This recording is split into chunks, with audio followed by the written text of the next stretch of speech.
Hello అందరికీ welcome back to our channel Varunika Niharika. అందరు ఎలా ఉన్నారు? మేమైతే చాలా బాగున్నాం. ఈరోజు వీడియోలో టొమాటో పెసరపప్పు మెంతి కూర అండి. ఈ కాంబినేషన్ అయితే ఎంత అదురుతుంది అంటే ఒక్కసారి మీరు ట్రై చేసిల్లనుకో ఎప్పుడు ఇట్లనే చేసుకొని తింటారు. చపాతీకైనా మస్తు ఉంటుంది, రైస్లకైనా మస్తు ఉంటుంది. రెండిటికి అదిరిపోతుంది ఈ కర్రీ. నేనైతే ఈ కర్రీ చేసిన. ఈ కర్రీ ఎట్లున్నది ఒకసారి అయితే మీరు చూడండి. నేను చేసిన ఒకసారి అయితే ఈ ప్రాసెస్లోకి వెళ్దాము. చూడండి, నేను 1/2 kg టమాటా తీసుకున్నా. దానికి ఒక 4 పచ్చిమిరపకాయలు, ఉల్లిపాయ ముక్కలు, ఒక పెద్ద సైజు మెంతాకు, కొత్తిమీర, పెసరపప్పు,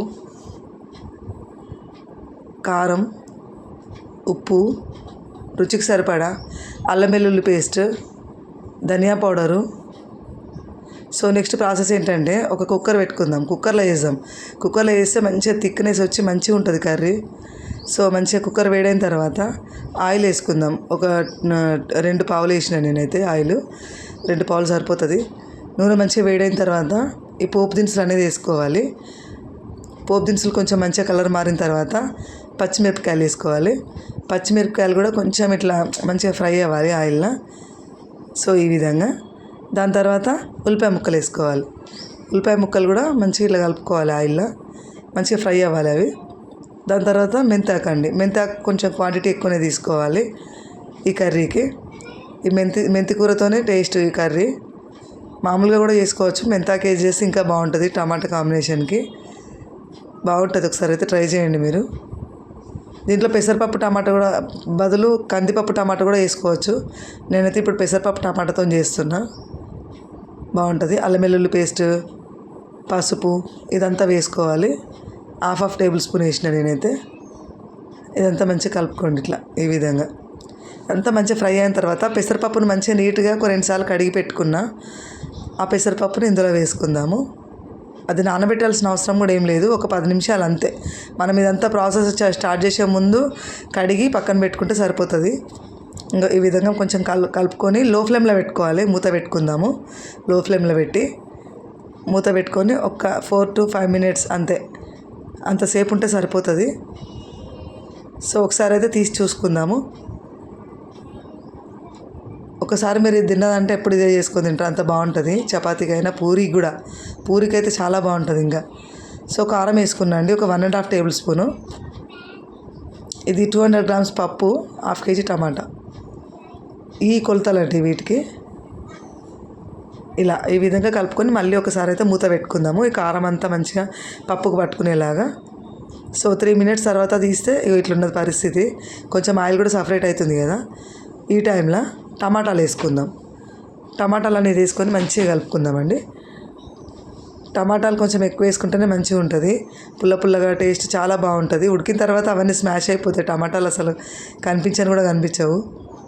సో ఈ విధంగా మంచిగా మొత్తం పప్పుల పోపుల అంతా కలిసేలాగా మంచిగా కలుపుకొని మూత పెట్టుకుందాం ఒక 4 to 5 minutes. చూడండి, కొంచెం అంత ఆయిల్ అనేది కొంచెం సపరేట్ అవుతున్నది కదా. మళ్ళీ ఒకసారి అయితే కలుపుకుందాము. ఇలా కొంచెము టమాటా కొంచెం ఉడికి స్మాష్ అయ్యేదాకా కలుపుకుంటూనే ఉండాలండి. మూత పెట్టుకొని తీసుకుంటూ చూసుకుంటూ మధ్య మధ్యలో చెక్ చేసుకుంటూ చూడాలి.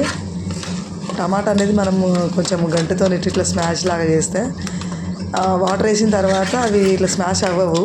అందుకనే పప్పులో ఇప్పుడే స్మాష్ చేయాలి టమాటాని. అట్లా స్మాష్ చేస్తేనే థిక్నెస్ అనేది వస్తుంది కర్రీకి. టేస్ట్ కూడా బాగుంటుంది పుల్ల పుల్లగా. టమాటా అనేది మొత్తం ఇట్లా మెత్తగా అవ్వడం వల్ల. సో ఇప్పుడు వాటర్ వేసుకుందాం. వాటర్ అనేది నేను ఒక 2 పావులు అంటే 1/2 లీటర్ వాటర్ వేసుకున్నాను అండి నేను. కుక్కర్లో కదా తొందరగా ఉడికిపోతుంది పెసరపప్పు. మామూలుగా మనం గిన్నెలో వండితేనేమో ఎక్కువ పడుతుంది ఇంకా ఎసరు. మనం కుక్కర్లో వేసాం కాబట్టి కొంచెం తక్కువనే ఎసరు పడుతుంది. సో ఇప్పుడైతే కుక్కర్ విజిల్స్ పెట్టుకుందాము. 3 అంటే 3 సరిపోతుందండి పెసరపప్పుకి. 3 విజిల్స్ మీడియం ఫ్లేమ్లో పెట్టుకొని, మీడియం టు హై ఫ్లేమ్లో అడ్జస్ట్ చేసుకొని పెట్టుకోవాలి. చూడండి, కొంచెం ఈ కంటెస్టెంట్స్కి వచ్చింది కదా. ఇంకా కొంచెం చిక్కలు పడాలి. ఇది ఇంకా కొంచెం దగ్గర పడి థిక్నెస్ రావాలి.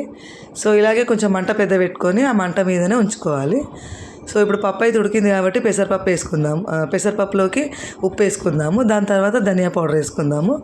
ఒకసారి మనంతా మంచిగా ఇట్లా కలుపుకోండి ఈ విధంగా.